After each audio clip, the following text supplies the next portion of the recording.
France, c'est une émission qui fait bouger le débat politique, qui n'a aucun tabou, et puis avec un ton qui est un ton très différent des émissions politiques traditionnelles. Je crois que Pierre Sled a réussi avec son équipe à créer un ton et à donner à Bouge la France le caractère d'un rendez-vous tout à fait particulier, d'un rendez-vous immanquable. D'ailleurs, si je ne me trompe pas, je crois que le public, les téléspectateurs sont très fidèles au rendez-vous de Bouge la France. J'aime beaucoup cette émission parce qu'elle pose des problèmes au fond. Elle a un beau style et la franchise de ton qui est donnée est totale. C'est-à-dire que quand on est sénateur, participer à cette émission, c'est la certitude de pouvoir exprimer ce que l'on pense. L'émission de Public Sénat Bouge la France, présentée par Pierre Sled, est déjà un très beau succès de la chaîne et ce succès nous réjouit tous. Chaque soir, l'émission réagit à l'actualité. Elle l'explique, elle la commente, elle anticipe comme nulle part ailleurs. Il faut dire que Pierre Sled sait y faire, il a le ton, il a le rythme, il a le temps et il a autour de lui une excellente équipe. Chaque soir, c'est 90 minutes en direct sur la TNT, un rendez-vous emblématique. Regardez Bouge la France, c'est faire partie de ceux qui en savent plus. Alors profitez-en, hein ?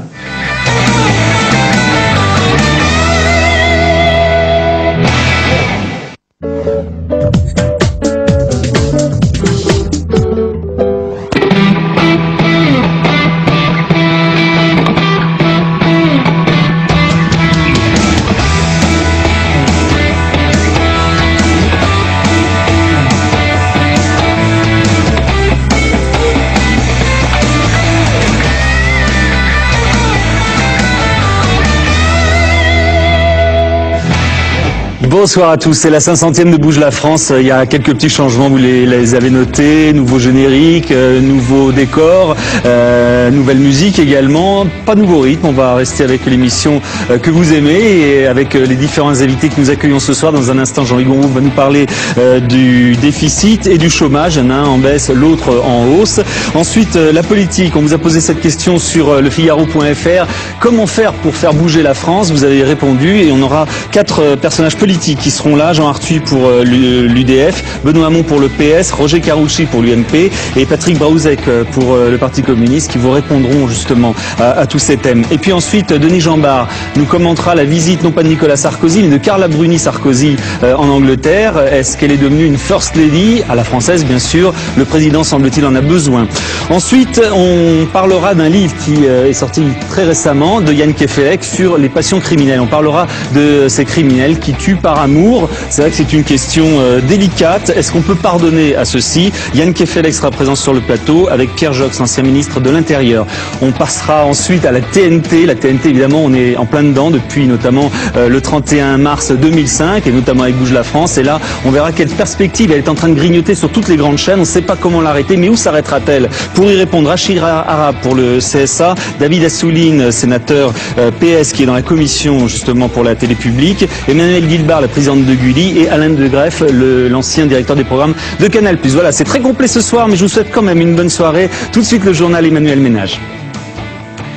Bonsoir à tous. Les syndicats ont défilé toute la journée dans le bureau de Xavier Bertrand, le ministre du Travail, pour évoquer la réforme des retraites. Au centre des discussions, le passage à 41 ans de cotisation pour une retraite à taux plein. Une disposition prévue par la loi de 2003, aujourd'hui contestée par les syndicats. La CFDT veut des résultats concrets sur l'emploi des seniors. La CGT réclame de réelles négociations et appelle à manifester samedi. Xavier Bertrand, qui a la cote au sein de la majorité, le ministre du Travail devrait devenir secrétaire général adjoint de l'UMP.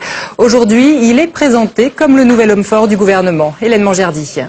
Un remaniement orchestré depuis le bureau de Nicolas Sarkozy à l'Elysée.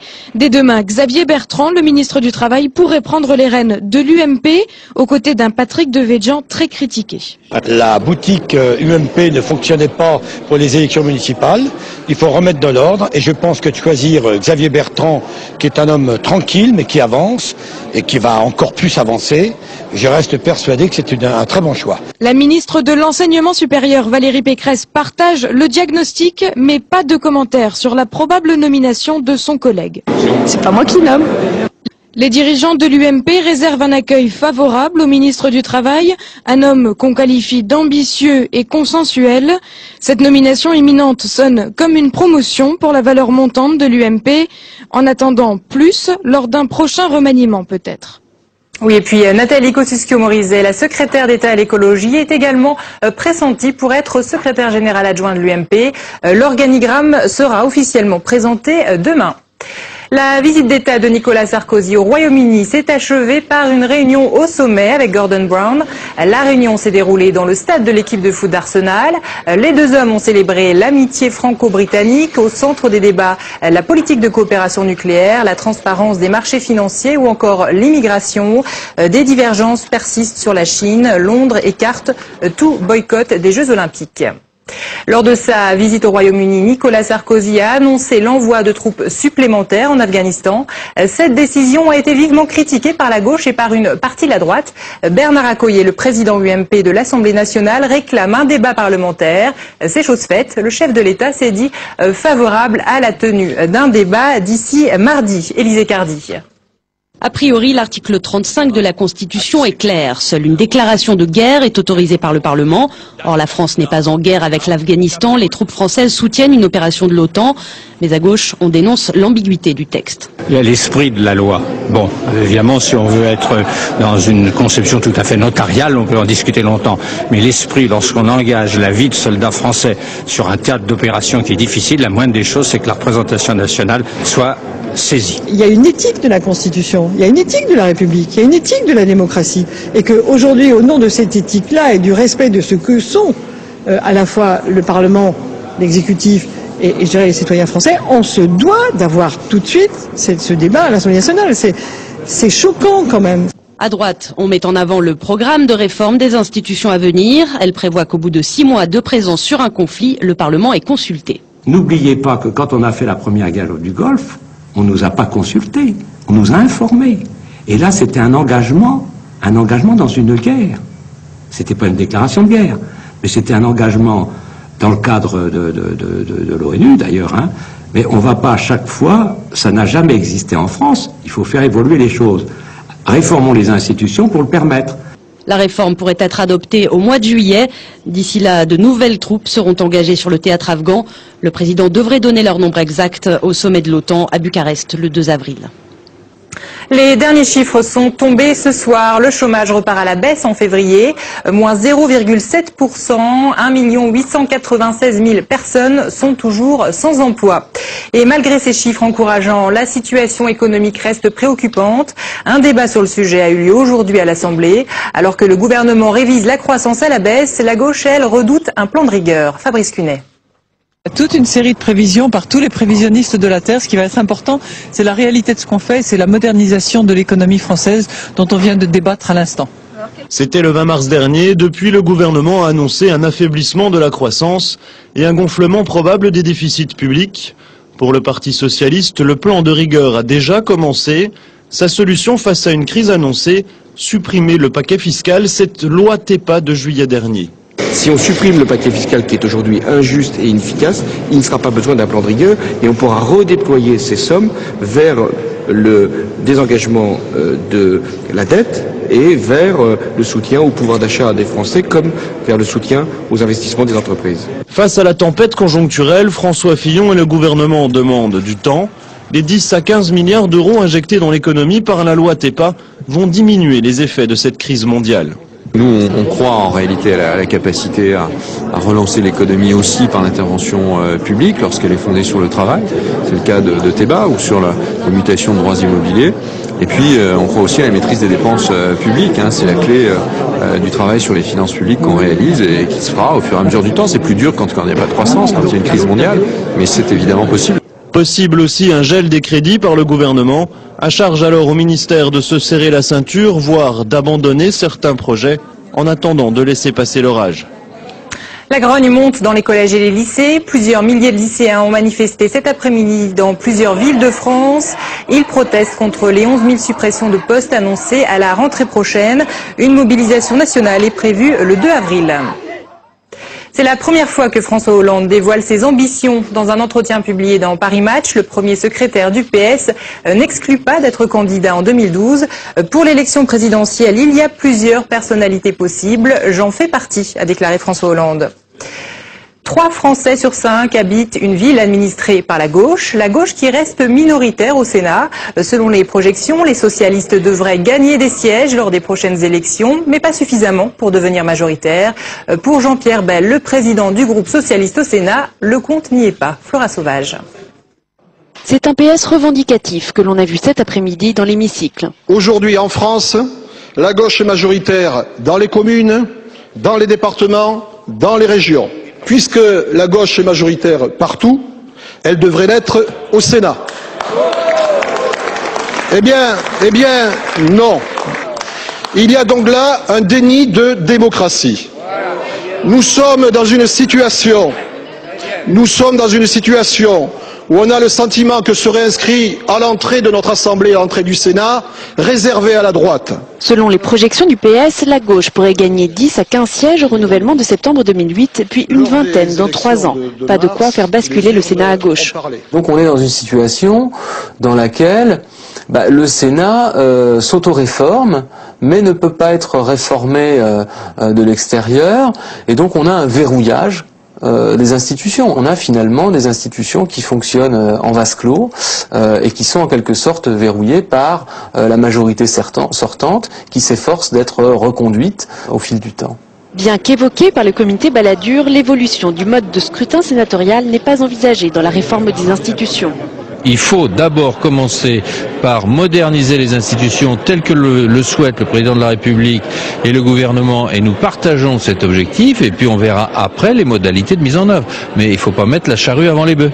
Pour l'instant, la majorité UMP du Sénat a de beaux jours devant elle. C'est la fin de ce journal, la 500e de Bouge la France, c'est tout de suite.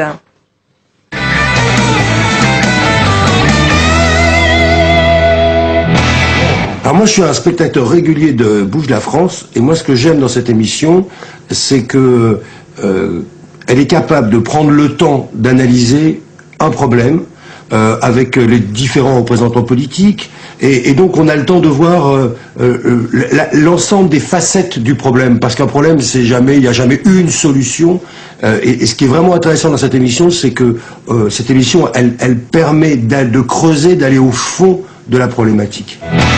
Si vous dites Bouge la France, je dis que c'est un bien beau projet, dans la mesure où effectivement il faut bouger la France, et que c'est d'autant plus intéressant de le faire, cette émission à Public Sénat, dans la mesure où je trouve que les élus sont souvent pris entre la frilosité ou la démagogie, et que bouger la France est quelque chose qui finalement, en France, est réalisable autour de valeurs ambitieuses et fraternelles, et qu'on aimerait bien que nos élus soient dans cette logique qui est très présente dans la société. Très belle émission. D'abord parce que j'apprécie beaucoup Pierre, que j'ai connu moi, journaliste sportif, il était déjà très compétent. Et il montre qu'il est capable d'animer des émissions politiques avec compétence. Donc voilà, il faut le féliciter. Mais on connaît le talent de Pierre. D'abord c'est un homme extraordinaire, qui plus est un journaliste talentueux.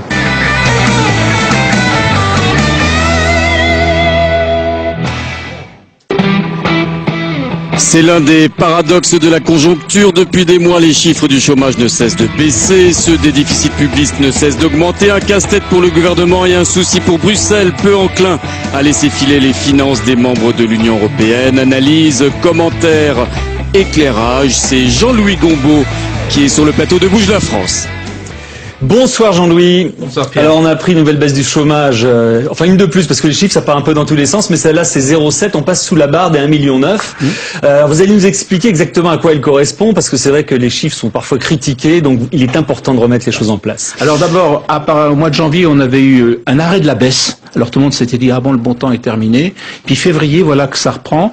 En réalité, on est sur la tendance qui était engagée depuis mars 2005, donc c'est quelque chose qui n'est pas récent, et effectivement le chômage a baissé de 200 000 unités depuis au cours de l'année 2007.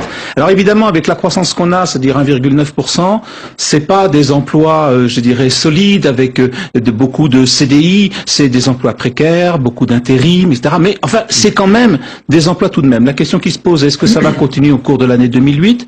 Vous savez qu'on annonce un ralentissement de la croissance là aussi, on va passer de 1,9 à 1,7 sans doute, et généralement on pense que le chômage va continuer de baisser, et à la fin de l'année, vous serez non pas en dessous d'1,9 million, mais en dessous d'1,8 million.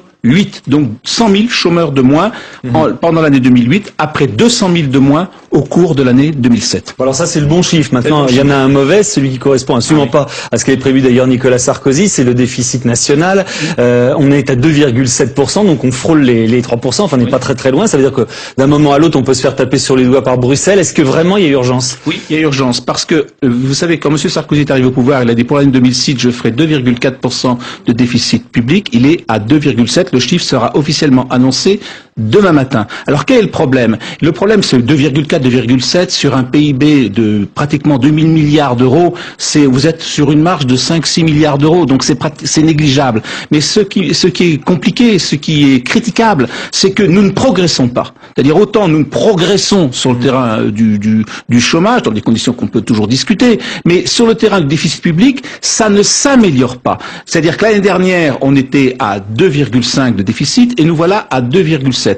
Or, nous entrons maintenant dans un ralentissement de la croissance. Autrement dit, ça va pas être 2,7 à la fin 2008. Ça va être sans doute 2,8, 2,9, peut-être 3%. Alors là, déjà qu'on est les derniers de la classe à l'échelle européenne, on va être, si vous voulez, on va pas se faire rater par Bruxelles. Exactement. Et donc ça pose un véritable problème à un moment où la France va prendre la présidence de l'Union européenne. Vous imaginez, le président de l'Union européenne, le chef de la classe, est en même temps le dernier de la classe. Il donne pas le meilleur exemple. Exactement. Alors il y a une question qu'on se pose, c'est les négociations qui ont commencé aujourd'hui avec Xavier Bertrand sur les retraites. Si ça se passe pas bien, si on trouve pas de solution sur les retraites, où est-ce qu'on va trouver de l'argent, puisque vous nous venez de dire que c'est un peu la cata partout? Alors, on va le trouver de toute façon, et le troisième étage, parce que c'est le troisième étage de la réforme des retraites, se fera. Le problème, c'est que ça ne se fera peut-être pas aussi bien que la dernière fois, c'est-à-dire avec un accord syndical partiel, certes, mais avec un accord syndical tout de même.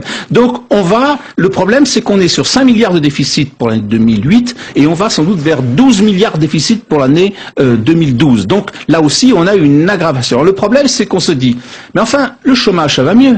Si le chômage ça va mieux, il y a à un moment donné il faut que ça serve à quelque chose. Oui, ça sert à quelque chose pour les chômeurs, mais ça va servir aussi quelque chose pour les caisses de l'UNEDIC. Voilà qu'il y a de l'argent, l'UNEDIC. L'UNEDIC à la fin de l'année 2008 aura 5 milliards de trésorerie. Et donc du côté syndical, et du côté gouvernemental, on jette un œil sur cette trésorerie, on se dit, mais puisque le chômage va mieux, ils ont moins besoin d'indemniser les chômeurs puisqu'il y a moins de chômeurs, donc pourquoi on n'irait pas puiser dans la caisse des chômeurs pour donner à l'assurance vieillesse? Alors ça va rééquilibrer un petit peu les comptes de l'assurance vieillesse, ce petit transfert, mais ça ne rééquilibre pas les comptes publics globaux, puisque en fin de compte ça ne change rien, c'est simplement une opération de vase communicant. On n'est pas sorti de l'auberge. Merci beaucoup. On va maintenant parler politique. On vous a posé une question sur le Figaro.fr. Comment faire bouger la France? La réponse, j'espère, tout de suite. Amplifier les réformes en dépit de l'échec des municipales, les chantiers sont vastes pour un gouvernement qui se veut volontaire. Alors, comment faire bouger la France au moment où la crise économique mondiale s'amplifie? Ils sont 4 sur le plateau de Pierre Sled pour répondre à cette question. Roger Karoutchi, secrétaire d'État chargé des relations avec le Parlement. Patrick Braouzek, député communiste de Seine-Saint-Denis. Benoît Hamon, député européen socialiste. Et Jean Arthuis, sénateur centriste, ancien ministre de l'économie et président de la commission des finances du Sénat. Voilà, et on finit d'installer Roger Karoutchi.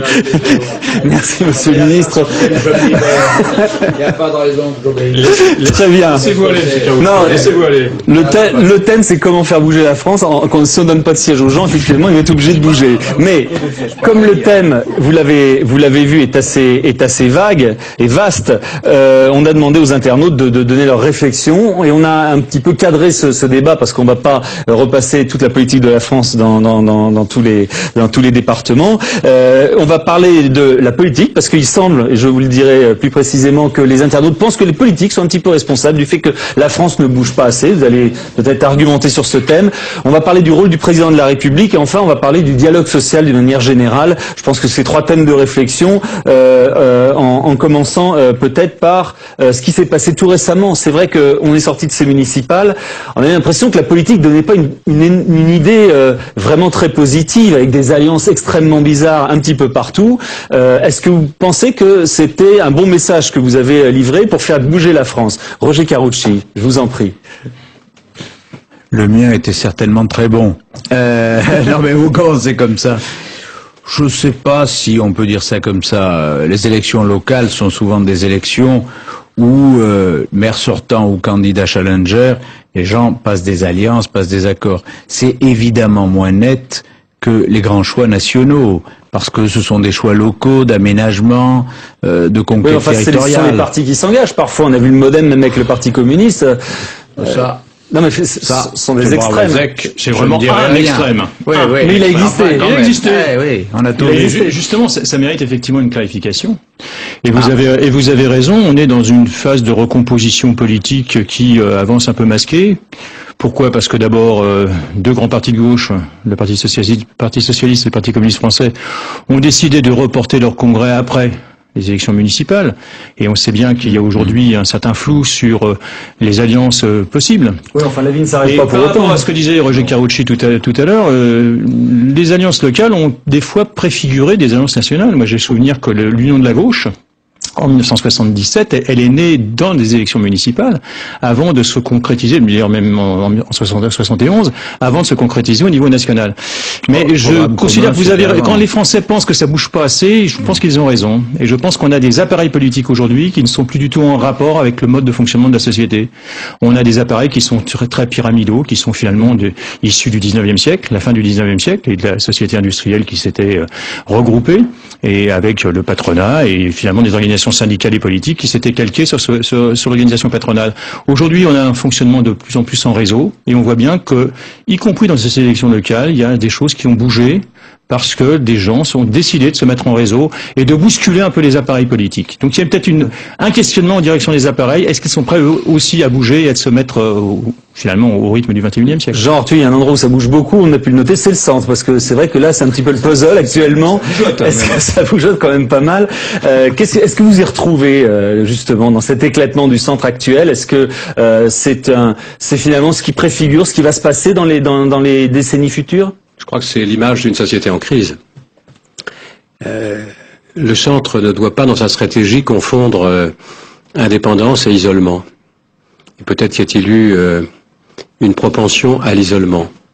Donc, moi, ce qui me frappe, c'est qu'aussi bien à l'occasion de l'élection présidentielle qu'à l'occasion des élections locales, on a continué à raisonner comme si la France était un pays ayant ses propres moyens, comme si la globalisation de l'économie, la mondialisation, n'était pas entrée dans nos schémas de réflexion. Et il me semble qu'aussi bien les syndicats que les partis politiques continuent à raisonner, et comme si nous étions tout seuls au monde, comme si nous étions là, adossés sur un État providentiel, pour tout promettre, pour caresser dans le sens du poil, quelquefois les clientélismes, parce que le jeu, c'est d'accéder au pouvoir. Je crois qu'il est urgent d'exprimer une vision, d'expliquer aux Français ce qu'est la mondialisation, la globalisation, ce que sont les enjeux, et tous ensemble de nous préparer à nous adapter à cette mondialisation pour préserver le pacte républicain, le pacte social. Soit nous adapter, soit proposer une autre mondialisation avec d'autres objectifs. À la fois promouvoir le plein emploi et se battre contre la vie chère, les entreprises qui veulent rester compétitives s'en vont faire leurs courses hors du territoire national parce que c'est moins cher. Alors je voudrais que l'on sorte de ces contradictions et que tous ensemble nous puissions prendre en compte les enjeux de la mondialisation. Benoît Hamon, est-ce que vous faites la même autocritique politique sur votre parti? Est-ce que vous pensez qu'il doit évoluer aussi? Écoutez, C'est pas très excitant ce que vient de dire M. Arthuis quand même. Non mais est-ce que c'est irréaliste? Je pense que c'est parfaitement irréaliste, je vais essayer de le démontrer. À choisir entre ce qu'il vient de dire, entre le pouvoir d'achat et l'emploi, il va falloir que vous, Français, vous compreniez que si vous voulez avoir le plein emploi, vous n'aurez pas le pouvoir d'achat. C'est quand même ce discours qu'on entend depuis 20 ans qui explique qu'il y a une seule alternative entre la réforme qui consiste à faire porter l'essentiel du fardeau du coût des réformes aux salariés ou l'immobilisme. Comme s'il n'y avait qu'une seule réforme des retraites possibles, qu'une seule réforme du modèle social français possible, qu'une seule réforme des politiques économiques possibles, et comme s'il n'y avait pas différentes options qui étaient proposées, différentes préférences qui pouvaient être proposées aux Français. Moi, ce qui me fatigue dans le débat politique français, c'est cette manière dont on aborde la question de la modernité. Moi, j'observe qu'aux États-Unis d'Amérique, observons ce qui se passe, aujourd'hui, les restrictions au libre-échange sont au cœur du débat américain. La question de la régularisation des 12 millions de sans-papiers est au cœur du débat américain. La question de la progressivité de l'impôt est au cœur du débat américain. La question du retour de l'intervention publique est au cœur du débat américain. C'est également au cœur du débat allemand et au cœur du débat en Amérique du Sud. Alors tout ça, c'est moderne là-bas, mais ici, c'est archaïque. Motif que dès lors qu'on pose la question du retour de la puissance publique, mais on vient d'en parler, on a aussi un déficit national qui est quand même absolument. Sauf que quand on regarde, on a un niveau d'endettement, quand on regarde la dette privée et la dette publique qui est parfaitement compétitive par rapport aux autres, peu importe. Ce que je veux moi juste dire, c'est que c'est quand même invraisemblable qu'on soit toujours sous le joug de cette forme de pensée paresseuse, dominante et qui ne conduit qu'à de très mauvais résultats et qui nous amène toujours aux mêmes choses, c'est-à-dire à expliquer, comme M. Carucci le fera, que pour réformer les retraites, il faut allonger la durée de cotisation, mais sans doute pas faire en sorte, non mais j'imagine, faire en sorte que demain, ce soit notamment les revenus liés au stock option qui soient mis, par exemple, à contribution pour financer les retraites. Mais voilà, donc moi je veux juste bouger la France, c'est juste sortir de ce carcan insupportable qui veuille qu'aujourd'hui, il n'y ait qu'une alternative entre le soi-disant immobilisme et la réforme de type libéral. Il y a plein d'autres choix possibles. Pitié, travaillons un peu et soyons moins paresseux. Roger Carucci. Soyons moins paresseux tous, alors, parce que sincèrement, pour le moment, justement, vous avez rien de démontrer. Si on pouvait gagner plus. Non, mais ce que j'aimerais, moi, c'est que il a raison, Benoît Hamon. Sauf que son parti ne le suit pas. Et sauf que Benoît Hamon vient nous dire ici, à bas la pensée unique. Mais quelle est la pensée socialiste? Le président Sarkozy disait ça pour la campagne présidentielle. Benoît Hamon, je ne vous ai pas interrompu. Bon. Moi, j'entends bien, quand on dit au Sénat ou à l'Assemblée, au Parti socialiste, quelles sont vos propositions pour l'équilibre des retraites? Quelles sont vos propositions pour rééquilibrer les comptes de la nation? Quelles sont vos propositions sérieuses, concrètes, pour améliorer le pouvoir d'achat? On a droit en général à de l'invective sur la politique gouvernementale, ça ne va pas plus loin. Donc je crois que, sincèrement, je ne sais pas s'il y a un problème de modernité. Vous savez, malheureusement ou heureusement, l'historien que je suis dit depuis pratiquement 80 ans, dans tous les débats, au Parlement comme à l'extérieur, il y a le débat permanent, ça n'est pas moderne ou c'est très moderne, et ça continue de décennies, de génération en génération. Les gens se posent toujours le même problème, est-ce que je suis assez moderne? Soyons réalistes, pragmatiques, faisons des réformes parce que ce pays en a besoin, parce que les Français en ont besoin. Et si la gauche avait la bonne idée de confronter des propositions, nous sommes prêts à confronter les propositions et à faire avancer les choses. Alors, simplement pour le moment, on voit pas grand-chose. Pierre Moscovici, qui était présent hier soir sur ce plateau dans Face à nous, a dit « Moi, je ne suis pas pour une opposition systématique quand les choses sont bien. » C'est vrai que quand on se met à la place des Français, on regarde ces partis politiques évoluer, on a l'impression c'est un plan contre un autre, un programme contre un autre, et on se dit « Mais pourquoi il y a des moments où ça se croise pas, quoi ?» On a l'impression que c'est pas possible que ça se croise. Mais la question puisque Jean-Arthus parle de tabous, la question des tabous est à poser dans tous les sens. Dans tous les sens. Parce que, dans ce que vient de dire Benoît Hamon, que des pays aujourd'hui, sur la question par exemple des régularisations et des sans-papiers, et le fait qu'effectivement il y a un certain nombre de travailleurs qui aujourd'hui travaillent dans un certain nombre de pays industrialisés et soient privés des droits, un droit fondamental qui est d'avoir des papiers, est une question qui ne va pas poser aussi de tabou de votre côté. La question de la puissance publique, des services publics et de l'intervention publique ne devrait pas aussi poser de tabou de votre côté, parce que autant je suis pour qu'on regarde aussi les évolutions qui ont eu lieu dans la fin de ce siècle, du siècle dernier et au début de ce siècle sur les données économiques et sur cette mondialisation. On peut aussi jouer un rôle pour faire en sorte que cette mondialisation soit autre que celle qui se profile de plus en plus et qui de fait, on le voit bien avec ce qui se passe aujourd'hui au niveau financier. On a les finances aujourd'hui ne sont plus régulées par un pouvoir politique et échappent même à des données économiques basiques. Donc on a aujourd'hui une finance qui peut nous amener dans le mur du jour au lendemain, des pouvoirs financiers qui peuvent nous amener dans le mur du jour au lendemain, sans qu'il y ait effectivement de possibilités de contrôle et de modification d'orientation. Donc tous ces tabous-là, ils sont aussi à poser et je vous les pose. D'accord, c'est un vrai sujet. La déconnexion entre l'hyperfinanciarisation et l'économie réelle. Depuis 10 ans, la financiarisation fonctionne avec une exigence de rentabilité de 15 à 20%, alors que l'économie mondiale progresse de 3 ou 4%. Nous sommes dans une spéculation qui n'a plus sauver le capitalisme contre qui n'a plus lui-même. aucun sens. Et alors, un communiste qui vous le dit. Lorsque on a distribué à New York, les principaux établissements de New York, en 2006, en 2007, ont distribué entre 35 et 40 milliards de dollars de bonus à leurs collaborateurs. Et quand vient la crise, et la crise vient des États-Unis, vous avez évoqué le modèle américain, mais le modèle américain est en train de gangréner.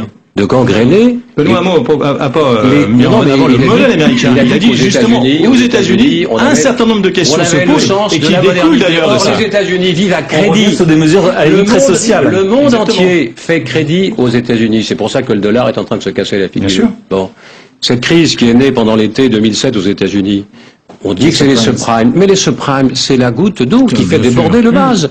Depuis, un certain nombre de hedge funds, ces fonds à effet de levier, qui vous rachètent des PME dans le monde entier, avec l'objectif de faire la culbute en 2 ou 3 ans. Et pour faire la culbute, il vaut mieux délocaliser les ateliers, les emplois en Europe centrale ou en Asie, parce que c'est plus rentable. Reconnaissez que ce n'est pas l'orientation qui est donnée aujourd'hui par ce gouvernement. Ce gouvernement a fait un choix ultralibéral qui est défendu par son président de la République et qui est défendu par ce gouvernement. Ce serait pas ça du Mais tout. Et cette situation de la finance qui fait que la banque peut distribuer des profits extraordinaires et des bonus à ses collaborateurs, et quand vient le sinistre, c'est un risque systémique, et à ce moment-là, c'est l'État qui intervient. On l'a vu pour les saving and loans aux États-Unis dans les années 80, on l'a vu au Japon, on l'a vu en Corée du Sud, on l'a vu chez les Britanniques il y a quelques semaines avec Northern Rocks, on l'a vu chez nous avec le Crédit Lyonnais, et quelques autres, et on verra demain. Non, alors il faut réguler tout ça. Si on peut parler de la crise financière, le vrai sujet, moi c'est où vous vous retrouvez, c'était ça, hein, c'est ce que demandent les gens. Bon, moi, écoutez, j'étais hier à la commission Affaires économiques. Il faut que les politiques prennent en compte ce genre de problématiques. J'ai triché justement hier à la commission Affaires économiques et monétaires du Parlement européen. D'abord, qui faisait des prévisions de croissance pour la zone euro entre 1,3 et 2,1 pour l'année 2008. Comme la France est le mauvais élève de la zone euro, moi j'ai un gros doute sur les prévisions de François Fillon. Je pense qu'on sera en dessous d'un 5, hélas, ce qui nous posera de lourds problèmes. C'est plutôt un 7 par là. Oui, mais je vous dis, quand Trichet dit entre 1,3 et 2,1, j'ai jamais été un grand avocat de Trichet, mais en l'occurrence, je pense que la France sera en dessous de 1,5, peu importe. Sauf que Trichet disait cette chose qui est inquiétante. Il dit, je ne vais pas prendre le risque de dire que le pire est derrière nous. Ce qui veut donc dire que probablement, en matière d'impact de la crise des subprimes et de ce qui a été l'effet contagieux de cette crise, le pire est devant nous. Qu'est-ce qu'il nous faut maintenant essayer d'inventer dans l'intervalle pour essayer d'amortir les conséquences de cette crise? On peut penser à long terme à l'amélioration de tous les instruments de surveillance, de prévention, de régulation, et à l'évidence le FMI depuis longtemps disait qu'il y avait un problème de double déficit aux États-Unis qui allait tôt ou tard créer les conditions d'une crise. Sauf que le problème du Fonds monétaire international, c'est qu'il est fort avec les faibles, les pays en voie de développement, mais faible avec les forts, c'est-à-dire les États-Unis. Mais maintenant le sujet qui est devant nous, le sujet qui est devant nous, c'est la manière dont on arrive à mettre en œuvre des politiques qui sont des politiques qui amortissent tout ça. Et là où je pense que nous sommes, je le dis sincèrement, parce que j'ai cru entendre pendant la campagne présidentielle que le président de la République voulait faire de la politique, et y compris dans le domaine monétaire, et ne pas se laisser dicter des choix de politique économique par le patron de la Banque Centrale Européenne. Quand le patron de la Banque Centrale Européenne injecte massivement des liquidités et des fonds pour permettre aux banques pour venir à la rescousse des banques et qui ont fait un certain nombre de choix et de prises de risques qui sont des prises de risques qui marquent au minimum de la négligence, si ce n'est de l'irresponsabilité. Plutôt que de baisser les taux, comme la Fed, c'est-à-dire de parier sur l'augmentation de la consommation des ménages, et d'autre part, en baissant le loyer de l'argent, de favoriser justement les capacités des banques à se refinancer. Là, il y a là une erreur qui est une erreur de politique monétaire qui confirme quoi? L'immense dogmatisme. Non mais je veux dire juste quand vous entend pas quoi. Non, on va regarder, attendez, on va recadrer le débat. Parce que Monsieur Hamon mélange les pouvoirs. Vous savez parfaitement, Monsieur Benoît Hamon, vous êtes député européen, vous savez parfaitement que la BCE vous allez présider l'Union européenne. Moi, je crois en vous. Et vous savez parfaitement. S'il vous plaît, on va essayer de recadrer le débat parce que là, le débat, je vous signale, c'est comment on peut faire pour bouger la France. Et là, on a du mal à voir comment vous pouvez. Je dis pas ça. J'aimerais bien vous entendre si ça vous dérange pas. Comment faire bouger la France? Comment faire bouger la France? Excusez-moi. Comment je faire? Bon, on revient un petit peu à nos fondamentaux, à nous, dans ce qu'on dit pour faire bouger la France, dans ce qui est apparu dans les commentaires sur le Figaro. Il y avait aussi cette relation entre patronat, syndicat, les négociations, le dialogue social, etc. Les internautes trouvent ça un petit peu vétuste, ça s'est pas rénové. Est-ce qu'on peut pas faire évoluer effectivement la représentativité syndicale? On en a parlé, mais également, et on l'a vu, le MEDEF et le patronat également. Comment vous imaginez ça les uns et les autres? Bon, d'abord, là, pardon de parler de l'Europe, mais il vient d'y avoir une décision extrêmement importante au niveau européen qui remet bien en cause, hélas, et là nous ne sommes pas responsables les uns et les autres, les conditions dans lesquelles le dialogue social peut produire de la norme en Europe, puisqu'il vous a pas échappé que la Cour de justice européenne vient de remettre en cause le modèle social nordique au motif qu'aujourd'hui, eh bien, le principe du pays d'origine, pourrait s'appliquer dans les pays où le droit social n'est pas le produit de la loi, mais où il est le produit du contrat. Ce qui veut dire que c'est pour bon nombre d'entre nous qui avions imaginé un transfert, je veux dire des accords collectifs de la loi vers le contrat, ça a des conséquences considérables. Moi, ce que je crois, c'est que d'abord, ce qui serait bien, c'est que le patronat français fasse sa bonne vieille réforme quand même, parce que moi le numéro de Parisot avec l'UIMM, moi j'y crois pas encore beaucoup, et je pense que j'observe qu'il est toujours parti avec 2,5 millions d'euros, Monsieur Gauthier-Sauvagnat. Ça a pas changé. On va commencer par le patronat alors. Le patronat, qu'est-ce qu'on peut faire? Ça s'appelle l'omerta, acheter le silence de Monsieur Gauthier-Sauvagnat. Monsieur Hamon, comment vous appelez ça? Non, mais on peut jeter des choses comme ça. C'est pas ça le dialogue social. Enfin, ne résumez pas le dialogue entre les syndicats et le patronat en France à ça. Je vois que Madame Parisot a porte ouverte dans vos ministères. Pas du tout, Monsieur Hamon. Les syndicats, je les reçois beaucoup plus souvent que je ne reçois le patronat. Mais les choses doivent évoluer. Nos syndicats n'évoluent pas suffisamment. On a un problème de représentativité. On sait très bien que nous sommes l'un des pays où le monde syndical a le moins d'adhérents. Mais il faut une double évolution. Il faut une évolution plus moderne, plus actualisé du monde patronal, mais il faut aussi que l'ensemble de nos syndicats soient à la fois plus puissants et probablement plus actuels dans leur conception, leurs demandes, leur type de négociation et leurs revendications. Mais ça ne veut pas dire que ce dialogue n'est que dépassé. On parvient parfois, comme on l'a fait par exemple sur les contrats de travail, à des accords. On parvient quand même à des choses qui bougent. Moi, je suis pas aussi défaitiste que vos internautes. Je crois que du côté des syndicats comme du patronat, il y a quand même la notion que les choses sont plus compliquées, qu'il faut que ça bouge et que ça avance. Il faut peut-être accélérer ce rythme. Que ça bouge et que ça... Juste pour argumenter, excusez-moi, parce que je vois une dépêche qui tombe, l'ancien PDG de Smoby qui vient d'être placé en détention. C'est pas... Voilà. Pour que ça bouge et que ça avance, c'est sûr qu'il faut que chacun peut-être y mette du sien. Mais il faut pas non plus négliger le fait qu'il y a un antagonisme de classe qui reste marqué au sein de l'entreprise française, comme dans l'entreprise, je veux dire, en général. Et que les intérêts je parle des grandes entreprises. Oui, je mettrai pas dans le même lot les PME où il y a sans doute des intérêts communs, ou des intérêts partagés entre le petit patron et les salariés. Mais au niveau des grandes entreprises, et on le voit bien d'ailleurs au travers des stock options, ou travers la façon dont le patronat se comporte par rapport aux questions de licenciement, etc. Et en lien d'ailleurs avec l'actionnariat, parce que que c'est quoi le patronat aujourd'hui? C'est là aussi d'ailleurs où la question de la forme du capitalisme a changé. Les actionnaires sont aujourd'hui les patrons de ces grandes entreprises. On a pu Monsieur Michelin qui rayonnait sur, y compris l'entreprise et la ville dans laquelle l'entreprise existait. Il y a là des ramifications qui nécessitent de toute manière à un moment qu'on sache de quoi on parle quand on parle d'une entreprise et de qui dirige cette entreprise et qui finalement en a les profits. Et je crois que la question de l'antagonisme d'intérêt entre les salariés et le grand patronat, moi je suis comme Benoît Hamon, je ne crois pas du tout un seul instant aux éclats de Madame Parizeau par rapport à ce qui s'est passé. Ne soyons pas naïfs par rapport à cette question. Ça nécessite effectivement un certain nombre de nouveaux dialogues sociaux, mais la balle est aussi dans le camp du patronat, qui doit respecter les syndicats et les représentants syndicaux, parce que c'est vrai qu'il y a encore. Je vous laisse 2 minutes pour conclure et 1 minute à Benoît Hamon. Sur le patronat, d'abord je voudrais qu'on distingue ce qu'on peut appeler le CAC 40, qui est de moins en moins national. Le CAC 40 rend de l'argent à ses actionnaires chaque année. Le CAC 40 est détenu à 50% par des actionnaires étrangers. Le CAC 40 réduit ses effectifs en France et pousse ses sous-traitants à se délocaliser. Le tissu entrepreneurial, ce sont les PME.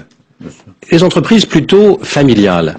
Madame Parizeau, moi j'attends du patronat et qu'il soit vigilant sur une déontologie de l'entreprise pour renforcer une culture d'entreprise en France.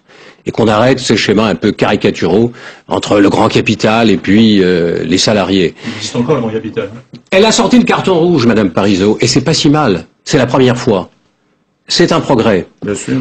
Les syndicats, ils représentent essentiellement, pardonnez-moi, les syndicats de salariés, ceux qui s'expriment au nom des syndicats de salariés sont tous payés par l'État. Et l'essentiel des syndicalistes sont des agents de la fonction publique. Moi, j'attends que dans les entreprises, les meilleurs des collaborateurs, les plus charismatiques, les plus responsables, un certain nombre de délégués syndicaux soient désignés. S'il vous plaît, j'attends que dans les entreprises, en effet, pour que les salariés soient représentés, on ne désigne pas celui qui est en difficulté, qui va se syndiquer en devenant délégué du personnel, parce que ça le protège. Il faut que dans les entreprises, les collaborateurs les plus compétents, les plus responsables... Donc, problème de la représentativité des syndicats. Naturellement. Donc, il y a un autre dialogue. C'est juste, ça va être plus rapide, c'est un chiffre qui vient de la comptabilité nationale. Savez-vous que dans les années 70, c'est tout récent, ça vient de sortir, quand les profits des entreprises étaient répartis de la manière suivante, 25% des profits des entreprises dans les années 70 allaient à la rémunération des actionnaires. Nous sommes aujourd'hui en 2000, chiffre de la comptabilité nationale, les profits des entreprises, pour 65% d'entre eux, vont à la rémunération des actionnaires. Ce qui explique très bien ce que vous avez dit tout à l'heure.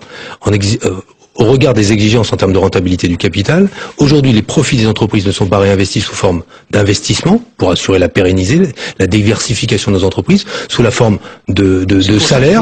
Et que capitalisme familial. Non, mais pas familial du tout. Moi, je pense qu'il faut mieux redistribuer la richesse. Et le vrai problème qui vous est posé. Non mais attendez, je vous le dis simplement, c'est que c'est une question centrale. C'est une question centrale. Et à l'évidence, il y a là le problème de la répartition capital-travail. On n'y échappe pas. Et si on ne rémunère pas mieux le travail, donc les salaires, vous n'aurez pas de croissance derrière. Merci beaucoup, messieurs, d'être venus à cette 500e. Vous savez bien que vous reviendrez à d'autres émissions de Bouge la France. C'est pas votre dernière. Pour que la France bouge, voilà. Cessons de faire du franco-français. Très bien. Merci beaucoup. Justement, on va parler maintenant du voyage du président de la République en Angleterre. On va se plonger dans la politique, si vous voyez ce que je veux dire. C'était hier, sous les ors de la vieille Angleterre, la rencontre de deux mondes dans la pénombre de Windsor, une reine, un duc et les princes d'un royaume millénaire. Parmi eux, un président et son épouse, Carla Bruni Sarkozy. Denis Jeanbart n'a rien manqué de la French touch de la nouvelle First Lady. Une brise nouvelle dans les vents tumultueux qui mènent toujours vers le grand large. C'est la suite de Bouge la France. Bonsoir Denis. Bonsoir Pierre. Alors, vous avez suivi ce voyage depuis plusieurs jours passionnément. C'est vrai que au départ, c'était pour placer les deux pays dans une osmose totale, mais en arrière-fond, il y avait quand même une opération un peu séduction et pour le président de la République que l'on voit ici, il a des problèmes en ce moment de popularité, on le sait, et c'était peut-être l'occasion de recadrer le personnage. Est-ce que vous pensez qu'il a réussi à un petit peu anoblir, entre guillemets, la notion de président de la République? Il est clair qu'il y avait une volonté de représidentialisation qui a commencé d'ailleurs à se manifester, il faut bien le dire, avant les élections municipales. Le chef de l'État a bien compris que c'est la séquence de fin d'année, les déplacements un peu olé olé à l'étranger, bling bling disait-on à l'époque, cette période est révolue, qui ont contribué à la chute de sa popularité. Et donc il était absolument nécessaire de rectifier le tir. Et même on a bien vu que, alors évidemment c'est beaucoup plus difficile d'être familier avec la reine d'Angleterre qu'avec Angela Merkel. Là aussi quand même les choses ont beaucoup changé. De toute façon il y avait un protocole et nécessairement le chef de l'État était obligé de s'y plier, mais on a bien vu aussi qu'il voulait se représidentialiser, redonner de la hauteur à son personnage. Maintenant, est-ce que ça aura des effets en politique intérieure? Ça, c'est quand même une autre question. Ça n'est pas joué. Est-ce qu'il n'a pas commis une erreur lorsqu'il disait à la fin de sa campagne, vous verrez, je resterai le même? Et puis il s'est aperçu finalement que les Français voulaient surtout pas qu'il reste le même. Ils voulaient d'un président et pas d'un candidat président. Alors ça, c'est en effet une erreur d'analyse sur le rapport des Français au président de la République. Et aujourd'hui, je crois que fondamentalement, Nicolas Sarkozy n'a pas changé. On ne change pas à cet âge-là. Mais il est en train de faire évoluer sa communication. Mais il est dans ce que les spécialistes de la communication appellent la communication paradoxale. Quoi qu'il fasse, ça se retourne contre lui. Alors, il prend de la distance, on va le lui reprocher parce que c'est au moment où les Français expriment leur insatisfaction et qu'ils auraient besoin sans doute d'un président plus proche de lui. Et puis quand il était très proche d'eux, eh bien on trouvait qu'il était trop proche, trop familier, trop transparent. Il va falloir beaucoup de temps pour qu'il redresse sa cote de popularité.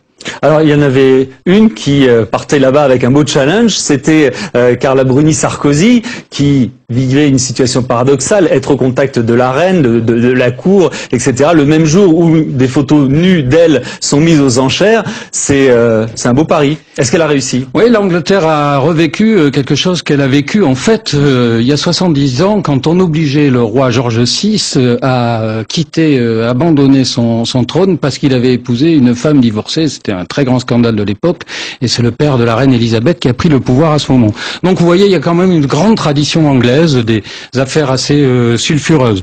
Donc c'est vrai que c'était assez compliqué pour elle, mais il faut bien dire quand même qu'elle a réussi parfaitement sa prestation, à la fois je dirais dans le choix de ses toilettes, de ses vêtements, avec une remarquable représentation du style français, très simple, très chic, et par ailleurs en montrant qu'elle savait, mais ça on pouvait pas de raison d'en douter, c'est quand même quelqu'un qui a une très grande habitude de la représentation publique. Elle a quand même défilé sur les podiums, chanté sur scène, enfin c'est un personnage très public et qui a l'habitude du contact et du public. Et donc elle a montré une très grande qualité de première dame de France, y compris aujourd'hui d'ailleurs en parlant devant les 150 femmes les plus importantes d'Angleterre, en anglais, avec une belle assurance, pour aborder des sujets qui en général sont ceux qui sont réservés aux épouses de président de la République, c'est-à-dire la situation des femmes les plus démunies dans le monde. Alors, puisqu'on parle de femmes et du président de la République, on sait que Nicolas Sarkozy avait souffert de ce côté bling-bling, la pipolisation, etc. Et parce que je peux pas croire que vous ne l'avez pas vu, lorsqu'on regarde Gala, lorsqu'on regarde VSD, et qu'on voit les photos de son ex-femme Cécilia Sarkozy avec Richard Attias, qui s'est marié donc récemment, eh bien, on se dit finalement, est-ce que ce côté bling-bling, il résidait pas justement dans cette femme?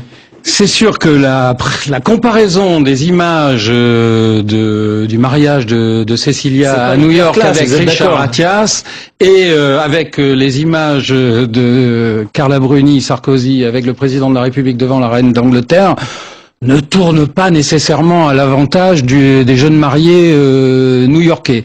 Il y a un côté festif, sympathique, mais avec un brin de vulgarité qui, en tout cas, n'a pas cours à la cour d'Angleterre. Très bien, écoutez, on suivra l'évolution de la cote de popularité du président de la République pour voir les effets justement de ce voyage. Merci beaucoup, Denis Jambard. On va parler maintenant de ce livre, Les passions criminelles. C'est toujours très intéressant et passionnant. Une rencontre singulière sur le plateau de Bouge la France, un écrivain, Yann Kefelec, un ancien ministre, Pierre Joxe, et une réflexion, celle des folies de l'amour, de celles qui mènent au meurtre, au sang et à la mort, un abîme dans lequel un jour peut-être chacun d'entre nous peut s'engloutir et disparaître. Le crime passionnel est-il pardonnable? On connaît la clémence de la justice à l'égard des êtres qui basculent un jour dans le meurtre, alors que rien, semble-t-il, ne les prédisposait à ça. Ce sont toujours des histoires fascinantes qui dégagent une forte émotion. On l'a vu au moment de l'affaire Cantat-Trintignant notamment. Et on le revit à travers Passion criminelle, donc votre livre, Yann Kefelec. Bonsoir. Bonsoir Pierre Joxe, qui est basé sur des interviews qu'a réalisé Mireille Dumas il y a quelques années. Et alors c'est une démarche assez surprenante parce que au départ, évidemment, ce sont des faits réels. Et vous avez éprouvé le besoin de les romancer. Est-ce que c'était ce qu'on disait, c'est ce type de situation, j'aime donc je peux tuer. Est-ce que c'est justement un socle, un terreau formidable pour un écrivain?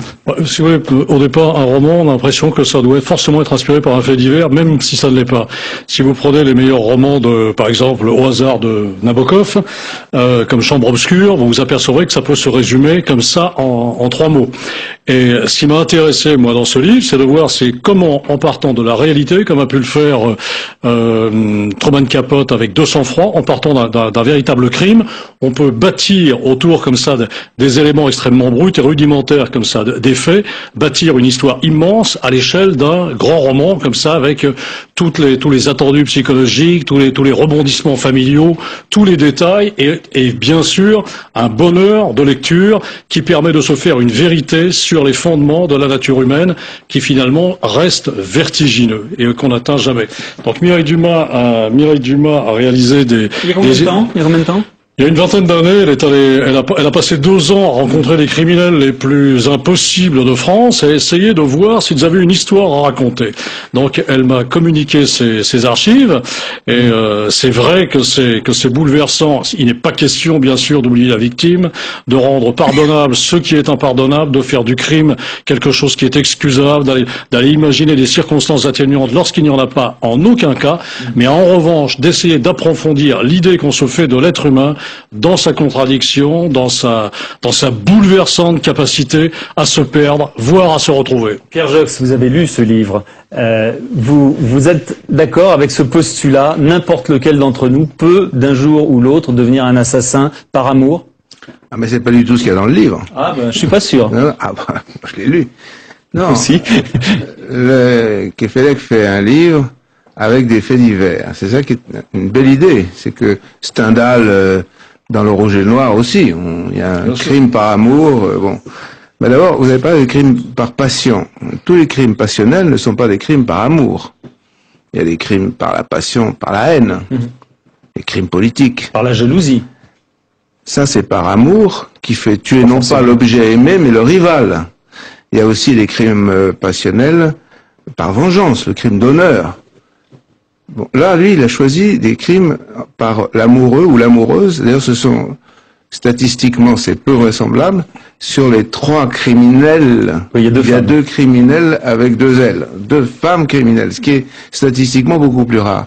Et ce qui est intéressant, c'est que, moi, je n'ai pas lu ce livre comme étant une justification de... Ah non, pas du tout. Non, mais comme un essai d'analyse interne par ce qui avait été recueilli par Mireille Dumas, mais par ce que vous avez en quelque sorte transformé, synthétisé, comment est-ce que l'amour se transforme en désespoir, et que ce désespoir conduit à la mort. Il n'y a pas l'idée ni de pardon, ni d'excuse. Alors, en revanche, dans la société, historiquement, le problème de savoir, est-ce qu'il faut punir le criminel? Est-ce qu'il faut chercher à le justifier? Est-ce qu'il faut le réhabiliter? Ça a été discuté au XVIIIe siècle, où il y a eu la thèse très importante de dire, celui qui est criminel, il doit être puni en fonction de l'importance de son crime. Ou, au contraire, plus tard, mais justement, pourquoi la justice éliminer les criminels nés? Il y a des gens qui sont criminels, sont prédestinés à être criminels. Vous, c'est le contraire. Pourquoi est-ce qu'ils deviennent criminels? Pourquoi est-ce qu'elles deviennent criminelles, vos deux femmes? Par passion, par amour, par désespoir. Mais vous avez tout à fait raison. Par exemple, il y a des criminels. Il y a des criminels. Non, effectivement, je suis. On est tous là à l'avoir lu. Non, mais il y a des criminels au crime desquels je n'aurais jamais pu. J'ai du mal, je ne peux pas m'identifier a priori comme ça à un criminel.